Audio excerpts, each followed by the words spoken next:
Wissenschaft fürs Wohnzimmer. Hallo zusammen und herzlichen guten Abend zu einer neuen Folge von Wissenschaft fürs Wohnzimmer. Mein Name ist Stefan Juricke und da wir heute einen englischen Vortrag haben, werde ich auch gleich auf Englisch umschalten. Und so we will just briefly introduce ourselves and then we will give over to Rebecca. I gave a talk a few times now at Wissenschaft fürs Wohnzimmer about the ocean, and today there's actually more about the ocean coming and about ocean investigation, how the ocean works, and I will leave that to Rebecca, but now I will give over to my colleague, Julia. Yeah, good evening. My name is Julia Hagemann and I'm working at AVI. I'm doing my PhD in marine geology and I'm reconstructing their sea surface temperature about the last 130,000 years. So yeah, Matthias, what about you? Ja, moin, guten Abend zusammen. So hello everyone, my name is Matthias. I'm a senior scientist as well at AVI. I'm working with microbes, very tiny organisms in the oceans. Have been talking about that as well some weeks ago. So completely different from what we will hear today about ocean circulation, I guess, and some internal waves, very exciting stuff. With this, I would also like to welcome Rebecca and look forward to the second English talk. So now I hand over to Rebecca and enjoy. Thank you very much. I am Rebecca McPherson and I'm an observational oceanographer at AVI. And that means that I take measurements and observations from the ocean and I use them to look at specific dynamics and processes within the ocean and try and work out how it all works. And the cool thing about my talk today is actually it is relevant to what Matthias also studies, and that is because it is looking at turbulence. And I'm just going to load the presentation here. Hopefully you can see it. And so ocean turbulence is something that I have been studying in various forms for the last 6 or 7 years. It's not particularly well understood, but it is incredibly important both for our oceans, but also for our climate in general. And so turbulence itself, hold on, it's not, there we go. So turbulence, the most sort of realistic experience that most people have of turbulence is, walking down the street on a windy day and feeling the wind sort of blustering about, your umbrella turning inside out, or maybe you're on a plane and going through some really sort of chaotic, turbulent motions buffeting the plane around. And so that type of turbulence that we experience on Earth is exactly the same as we feel in the oceans. Whereas it's not so good for passengers on planes, it is critical to sustain life and circulation within the oceans. And so the ocean is an incredibly turbulent place. It's in constant motion. It is made up of a huge number of dynamics of different time and spatial scales. And this is beautifully demonstrated by this video from NASA. And this is a global model, and it shows the surface currents. And what is really neat, so it shows all of these turbulent motions of different sizes continually interacting. You can see these sort of large whirlpool-like motions. So these are called eddies, and they can be thousands of kilometers in diameter. And turbulence is so important because it controls the decay of these really large eddies down to smaller and smaller scales. And so while turbulence controls that large-scale circulation, it's also important as a small process entirely by itself. And so to understand the oceans and how all of this works, we have to understand the interactions between all of these motions at all of these different scales, starting from large all the way down to small. And in particular, we have to understand how energy is transferred from these large scales down to the small scales. And so this transition of energy from large sort of sequentially to smaller and smaller scales, that can be thought of in terms of something called an energy cascade. And so energy is not lost, it's just moved from one form to another. And so the ocean itself is driven by large-scale processes. So it's by the tides and by the sun, which inputs huge amounts of heat into the oceans, but also generates wind. And that again imports or exports huge amounts of energy and momentum into the oceans. And so that's where the big energy comes from. And so then the first major transfer of energy that we have from these large planetary scale motions down to what we call the mesoscales. And so these were the large eddies we saw in that beautiful NASA video. And so this is a picture of one of these eddies. about 100 kilometers across, and this is a phytoplankton bloom in the Tasman Sea, so just south of Tasmania. And these eddies, like I say, this one is about 100 kilometers wide, so it's one of these really large processes that we have. And these eddies make up sort of ocean circulation and ocean currents, so they are responsible for transferring, let's say, heat from the equator up to the poles, and the North Atlantic Drift is made up of these eddies, and so that's the ocean current that keeps Europe from freezing. And so these large-scale ocean currents are made up of these mesoscale eddies. Now, when these eddies interact with each other, they become unstable and they shed smaller eddies called submesoscale eddies. And so these, like I say, are a little bit smaller. They range from, let's say, 10 kilometers to about 100 meters. This one is another phytoplankton bloom, and this time it's in the Baltic Sea, which is why the color is a little colder. And this one's about 30 kilometers across. Now, these submesoscale eddies, they are critically important because they separate waters of different temperatures, of different densities, and that allows like heat and oxygen and carbon to enter the deep ocean. And then further, I don't know if you can see this over here. I might move this over here. And so less than 100 meters, we have what we call microscale turbulence.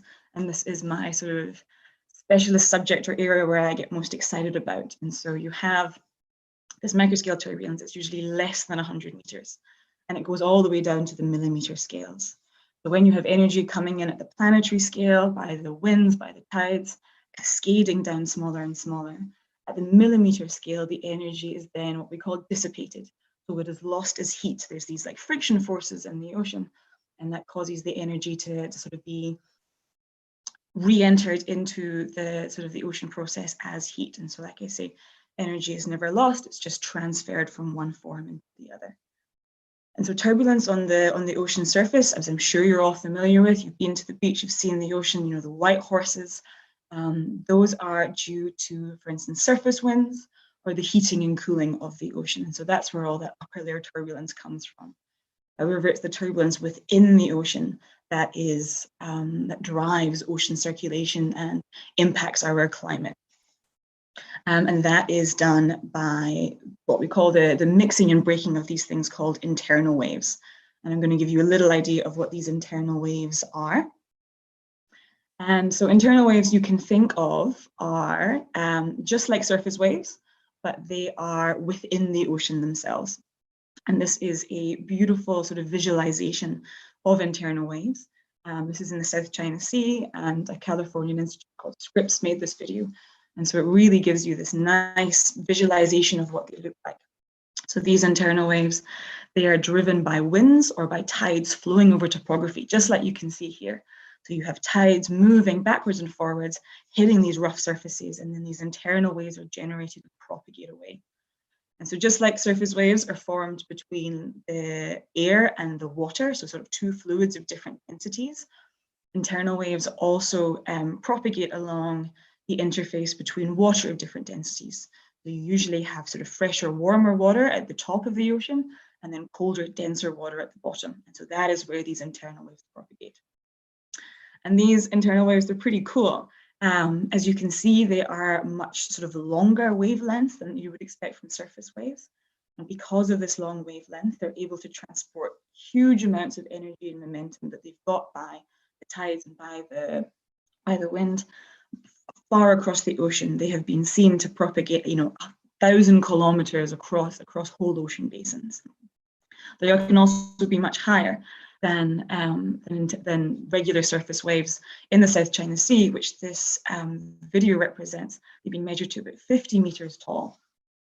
And another neat thing, so not only are they a cool physical process, they're also really important for the transport of nutrients and phytoplankton and other biology bits from the deep ocean up into the surface. So you can see there's this big vertical displacement, and that brings the cold, dense water from the bottom, where a lot of this life lives, and it pulls it up towards the surface where there's more sunlight.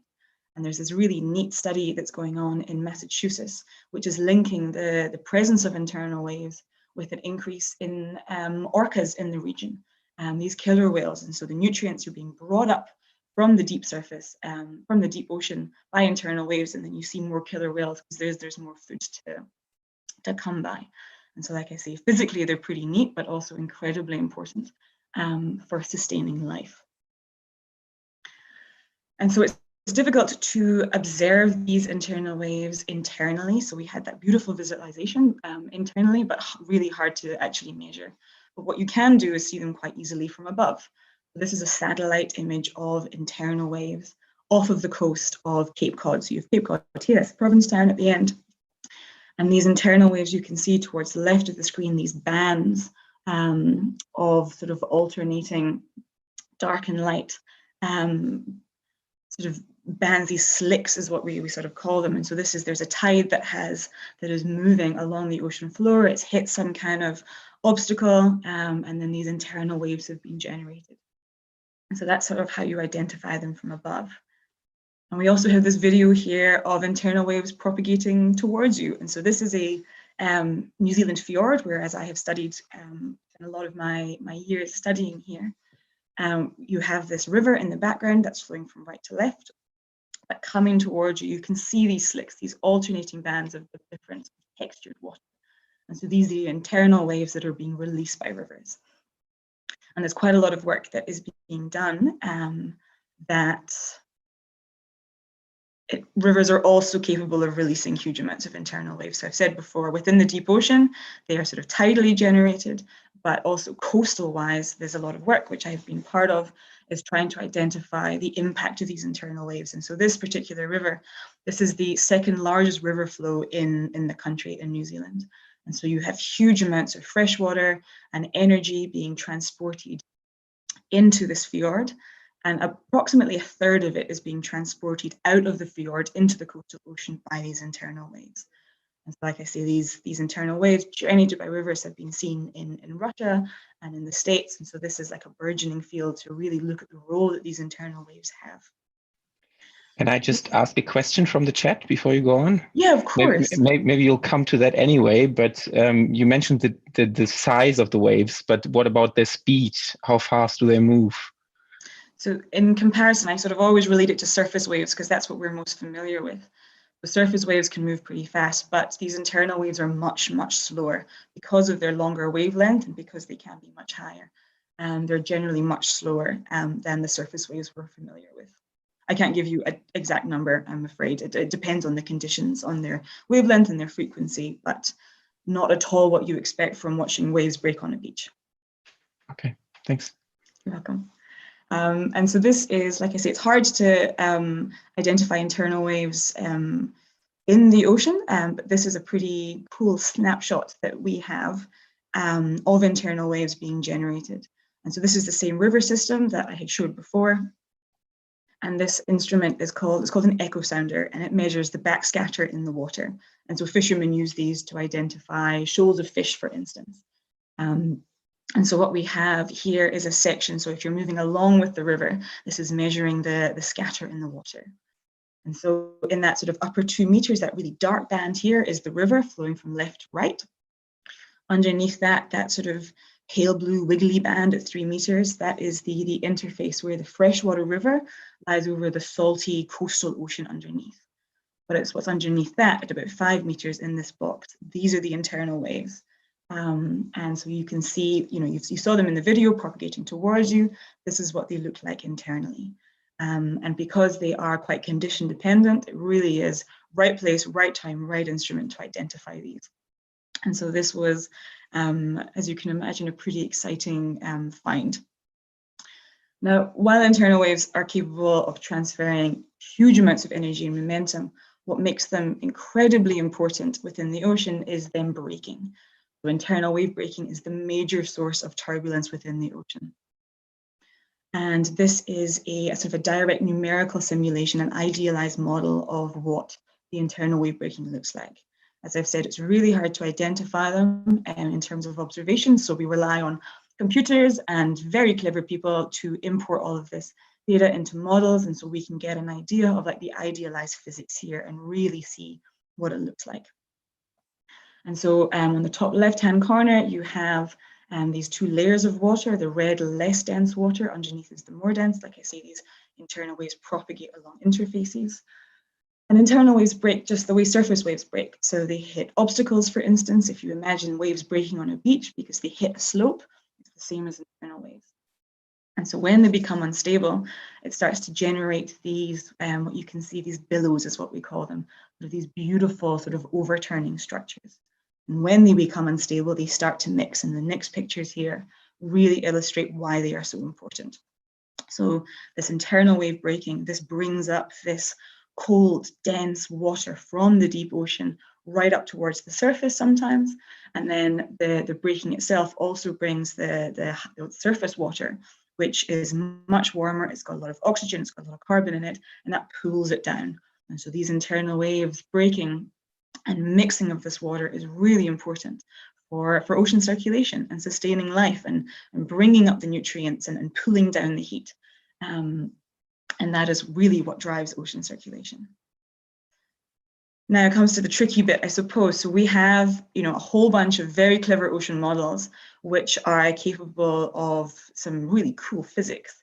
But because the energy cascade that we've talked about before covers such a vast scale, a vast sort of subspectrum of scales, from this planetary 10,000 kilometers all the way down to the millimeter scale, it is impossible right now, and probably for the foreseeable future, that models are unable to explicitly simulate all of these scales, both climate and internal waves.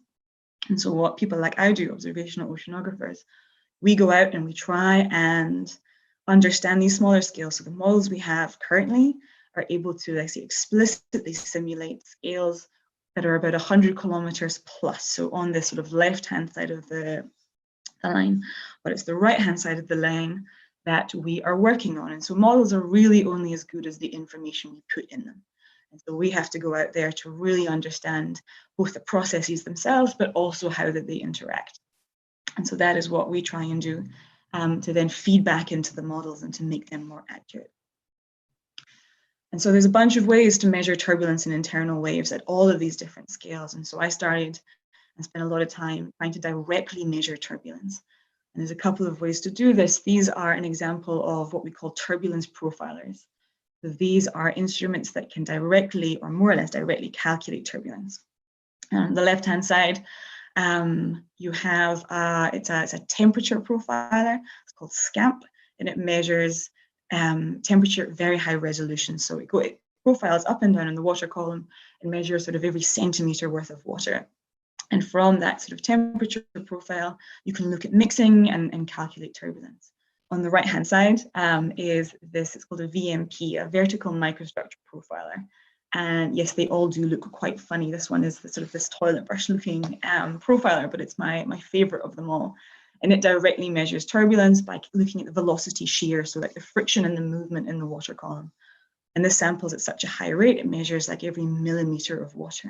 And so with these two instruments, you can explicitly measure turbulence. However, these instruments are both incredibly expensive to buy and maintain and use, not just hardware, but also for time. They're also only capable of, measuring one place at one time in one space. And so this was a fjord in New Zealand, though, the ocean is so much bigger than that. And so it's not feasible to go out there and try and use these direct measurements everywhere. And so what oceanographers have done is try to develop different ways of sort of indirectly calculating turbulence using the other instrumentation that's available. And so that is what this looks like. So these are sort of two other different methods which look at sort of slightly larger scale turbulent motions. On the left-hand side is these ships that we go on. So they can be big or they can go small. They can go out for days or months at a time. And this is the best part of the job, obviously, as an observational oceanographer, is you get to go to sea and you get to measure these things. And so this particular instrument on the side of the ship here, this is what we call a CTD, and it measures sort of temperature and density within the ocean. And these profiles go up and down and measure the larger scales of motion. So let's say every 10 centimeters to 10 meters. So you get an idea of these slightly larger scales. Using these ships, we can also deploy moorings, which are sort of instruments that you put in one place at one time, and they sit there and measure all of the processes that are going on. and they can go in for days or weeks, months or years if you're lucky, if the battery lasts long enough. And a really nice way, particularly of identifying internal waves, to see all of the different processes at all of the different scales that are going on. However, again, ships are limited to certain places at certain locations, hugely expensive, very complicated trips. And so while there is a lot of information we can get from ship surveys, there's another really neat program that is currently sort of implemented, has been since the year 2000, which is called the Argo program. And it's this big international effort to get a really good global map of observations. And so currently there are almost 4,000 of these Argo profilers. And so you can see one of them in the bottom right-hand corner. So it's another CTD. It measures the temperature and the salinity, so the density of the water. But what's really neat about these, you deploy them, as this guy is doing overboard, and then you get to go home. You know, these instruments are robotic. They profile up and down and up and down. Every time they reach the surface, they sort of shoot all of the data it's collected to satellites, and it does that until the battery runs out. And so they are these autonomous robotic instruments that can go on for long periods of time. They move with the currents, and so you can get this really beautiful global ocean map. And so this is the map of where all of the profilers were as of yesterday in the top right-hand corner. And so they really do cover, again, quite a much larger scales. They measure, let's say, every 10, 100 meters. And they certainly don't cover the small microscale turbulence, but they have been used to identify internal waves and to measure these larger turbulent scales of motion. And so that's the really neat thing about these observations. And so what we do with these observations is, like I say, we come back and we try and understand the processes, so the really small microscale processes, the internal waves, and we do that both independently, but also try and examine the energy transfer. And with this greater understanding of these processes, we talk to clever climate modelers, to ocean modelers, to climate scientists, to mathematicians, and we plug them back into our climate models. And with these climate models, they are hopefully more consistent, they're more reliable, and therefore we can make far better and more reliable and consistent long-term estimates about what is actually happening to our climate.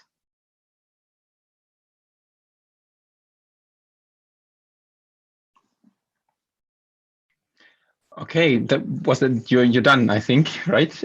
Yeah, sorry. I don't like the end slides. Okay. Thank you very much, Rebecca.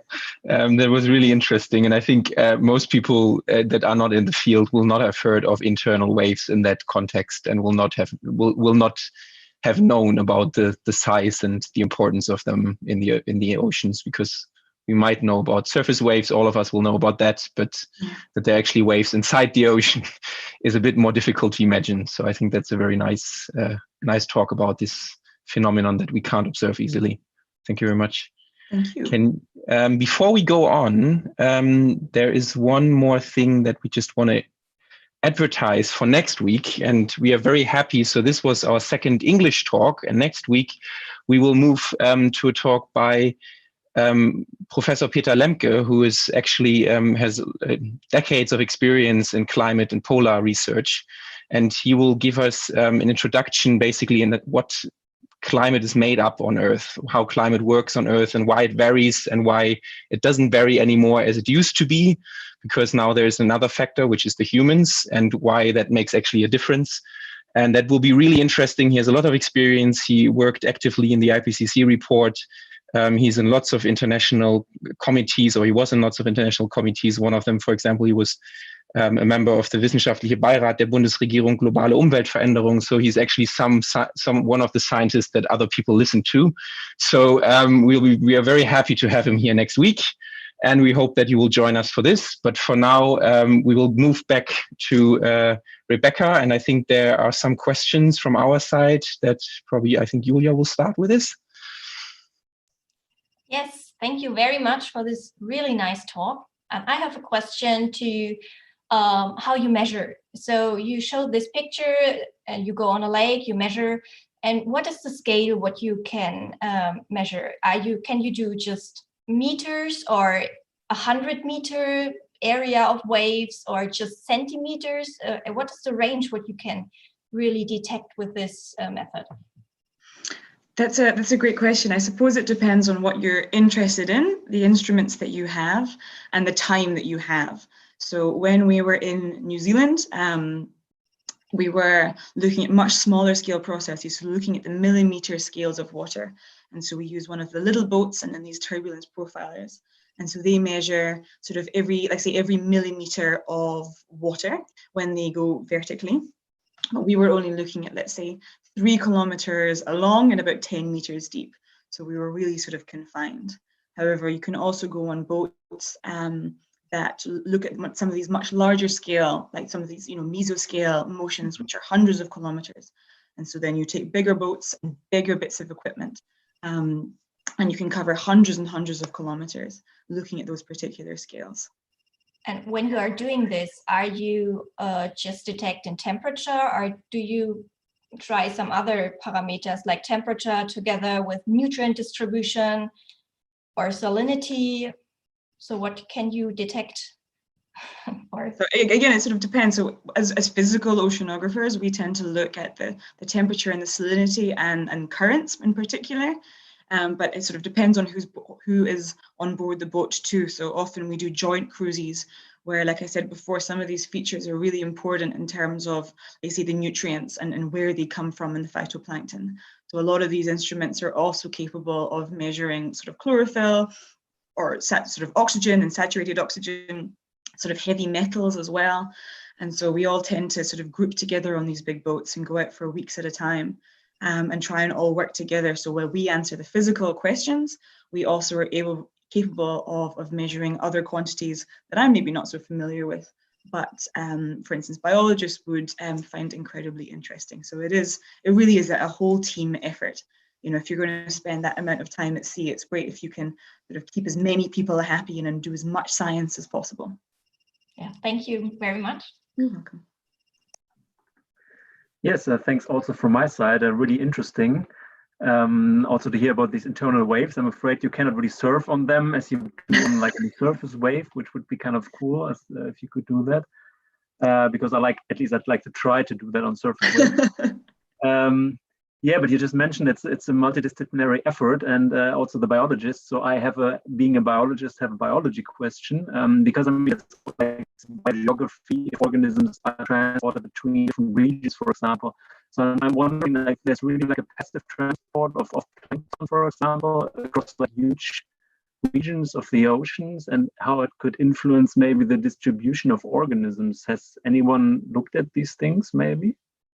No. Quite possibly. I know there's a lot of vertical displacement. I'm not so sure about the lateral transport. I know they transport energy. I presume that there's also this lateral transport of biology things.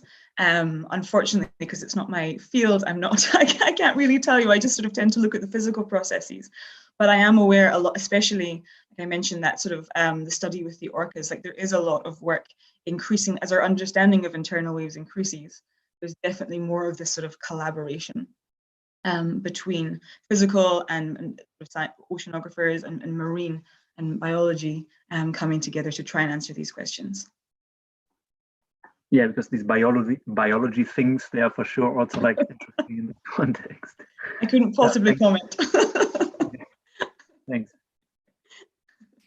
So we have another question from the chat, and then I follow up with one question of myself after that. There was a question about whether is it possible to use commercial ships like cargo ships to help get more measurements. I mean, I know for the atmosphere we also use commercial planes, right, to get measurements of temperature and humidity, and I don't know, maybe everyone has heard of that weather forecasting has gone down due to Corona. So the skill of weather forecast has decreased because we didn't have as much measurements from the airplanes because they couldn't fly. Is there something possible for the ocean that you use ships, commercial ships, for measurements?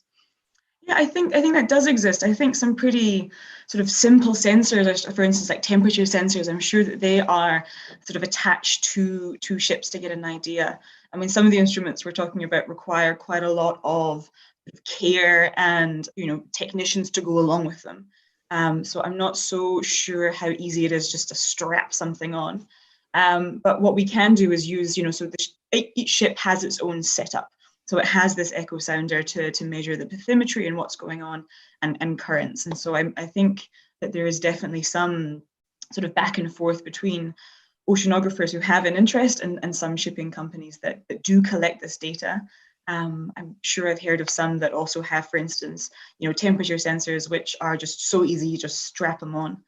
But unfortunately, because of the wake of the ship in particular, that causes sort of false readings, and you don't really, as a commercial ship, want anything hanging down sort of below. When we take our measurements, we're at a standstill, so you park, you anchor in one place. And so I don't quite know how possible it would be to get sort of non-contaminated measurements from ships that are just not going to stop. But it's if it can be done for the atmosphere, I'm sure there are people out there that are trying to work that too. But I guess the problem with commercial shipping is that they're very much restricted to the surface, right? You need more information in depth, as you said. So I guess that they will only cover sort of the upper few meters and not much below, unless they have some specific tools for that, right? Yeah, exactly. Just a question from my side that maybe fits to that. How do you decide where to actually measure? So when you do like a cruise, where do you decide to deploy whatever measurements you want to take? I mean, good question. Again, it depends on the scales. So I did teeny tiny small scale turbulence, and so you read a lot of papers, you look at similar environments, you get an idea of what you're interested in, and you plan accordingly. But for instance, in a river system, you know that the first couple of kilometers is where the most turbulence happens, and so you then plan your moorings and your instruments there. I know there was a cruise from Avi that went up into the Fram Strait, so between Svalbard and Greenland, looking at some of these large mesoscale eddies.